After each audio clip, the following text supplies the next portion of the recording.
Dans cette vidéo, je vais te donner 5 applications que j'utilise pour voyager au jour le jour.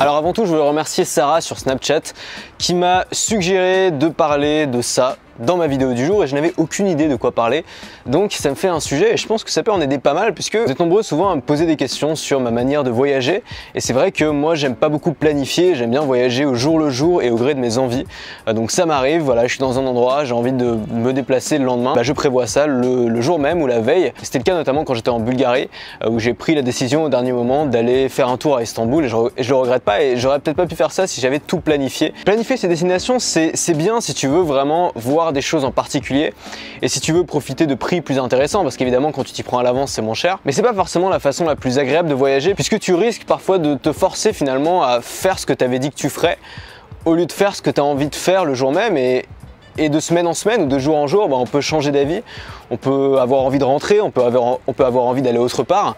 Et donc moi j'aime bien avoir la flexibilité d'avoir seulement 2-3 jours maximum de prévu d'avance. Alors j'ai déjà dit dans d'autres vidéos, mais pour moi le meilleur outil du voyageur aujourd'hui, c'est ça, c'est le smartphone. Ça permet d'avoir dans ta poche tout ce dont tu as besoin et que tu n'avais pas autrefois. Tu peux en fait planifier et gérer tout ton voyage au jour le jour, juste avec un téléphone portable. Moi je trouve ça génial. Alors je vais te présenter 5 applications que j'utilise systématiquement maintenant, avant et pendant mes voyages, pour trouver des vols et des billets de train pas trop chers, pour trouver des hébergements rapidement et au jour le jour, et pour trouver des endroits où aller et où sortir une fois que je suis sur place. Bon alors je vais pas le répéter dans toutes les vidéos, évidemment je suis pas payé par ces marques. Le jour où une marque me contacte pour me proposer un sponsor et que c'est un sponsor qui me plaît et que j'ai envie d'en parler dans une vidéo, je vous le dirai parce que je serais content d'avoir trouvé un sponsor de qualité, ce qui est plutôt rare pour les sponsors faut dire. Là je vais simplement te présenter des applications que moi j'utilise, qui me sont super utiles. Je crois qu'elles sont toutes compatibles iPhone et Android. Peut-être que tu en connais d'autres, si tu en as d'autres à me faire découvrir, n'hésite pas à les mettre en commentaire, moi ça m'intéresse toujours de découvrir de nouveaux outils. La première application c'est Skyscanner. Skyscanner c'est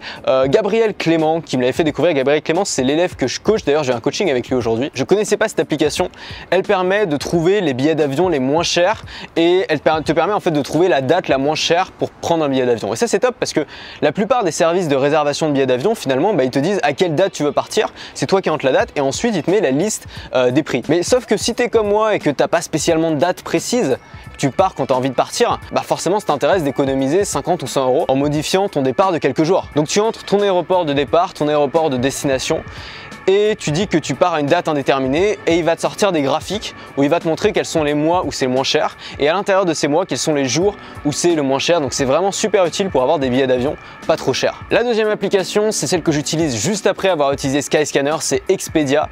Moi j'aime bien réserver mes billets d'avion avec Expedia parce que c'est l'expérience la plus simple, la plus agréable de réservation de billets d'avion que j'ai jamais connue. C'est-à-dire que j'ai déjà réservé un billet d'avion aux Philippines en attendant mon ferry en littéralement 10 minutes avec mon téléphone portable.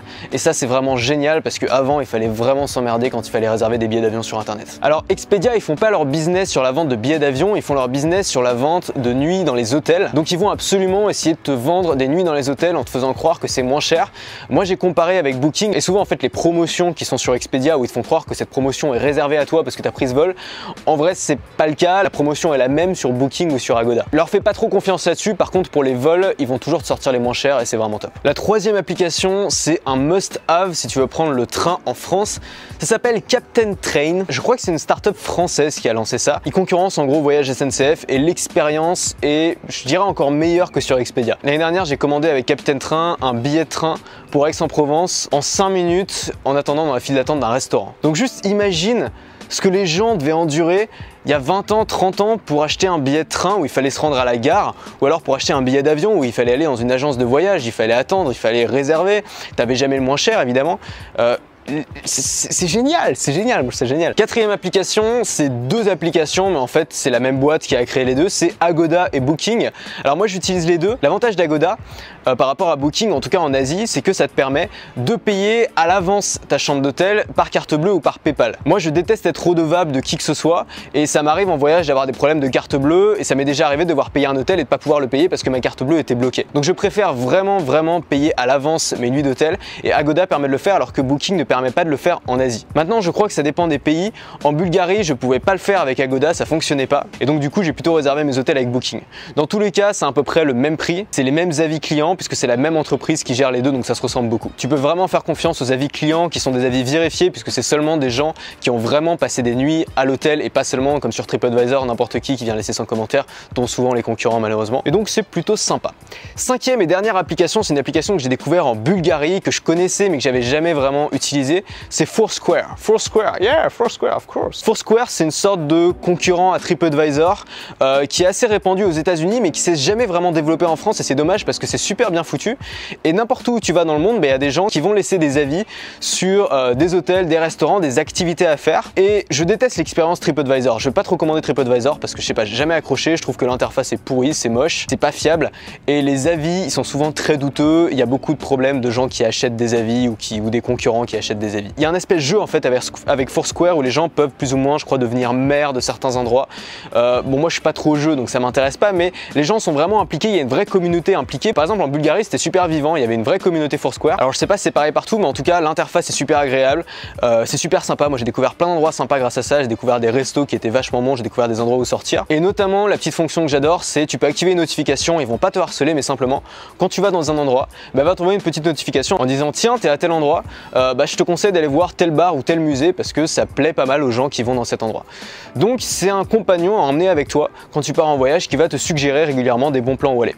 Le deuxième truc qui est vraiment sympa c'est que ça peut suivre un peu ton voyage et tu peux enregistrer des endroits que tu as aimé, tu peux faire des listes. Alors moi je me suis fait des petites listes et quand tu as été dans un endroit, même si sur le coup t'as pas pensé à l'inscrire sur Foursquare, si tu es resté par exemple 10 minutes dans un bar, Foursquare va te dire un peu plus tard tiens en fait est-ce que tu as été dans ce bar là et c'est impressionnant, plusieurs fois justement j'étais dans un endroit. Foursquare s'en est rendu compte après et me l'a proposé donc du coup j'ai pu faire un check-in et donc me souvenir de cet endroit. Voilà, alors tu sais voyager au jour le jour, il y a plein de gens qui sont assez impressionnés par ça ou qui me demandent comment je fais comme si c'était quelque chose d'exceptionnel mais ça l'est vraiment pas et aujourd'hui avec les outils qu'on a, avec les smartphones, avec les apps, ça devient tellement simple. Enfin tu peux, voilà, moi là je suis là ici aujourd'hui, je peux prendre un billet d'avion aller-retour pour Montréal en 10 minutes, je peux réserver un Airbnb pour 2 semaines en 10 minutes, je peux me faire un petit itinéraire là-bas avec les transports en 10 minutes et au final en 1 heure j'ai pu me planifier un mois de voyage à l'autre bout du monde. Moi c'est ça vraiment qui me fascine dans la technologie. Alors oui il y a des problèmes, oui il y a des addictions, on est tous accros à notre smartphone, on est tous accros aux notifications, à Facebook, à toutes ces conneries. Mais il y a tellement de trucs bien aussi et on les voit pas toujours et pour les voyageurs, moi je trouve que c'est une bénédiction et je suis content et c'est pour ça que j'avais envie de le partager avec toi. J'espère que ça t'a plu. Si tu connais d'autres applications ou d'autres outils pour voyager facilement au jour le jour, je veux savoir ce que c'est donc je compte sur toi pour le partager en commentaire. Moi je te dis à demain pour la prochaine vidéo et surtout, reste libre. Les 5 facteurs clés du succès de Pierre Cross selon moi sont: premier, il commence petit chez Dailymotion. Il a bien compris que c'est pas en postant une seule vidéo sur YouTube qu'il est devenu une star et qu'il fallait entrer par la petite porte et bosser tous les jours pour avancer.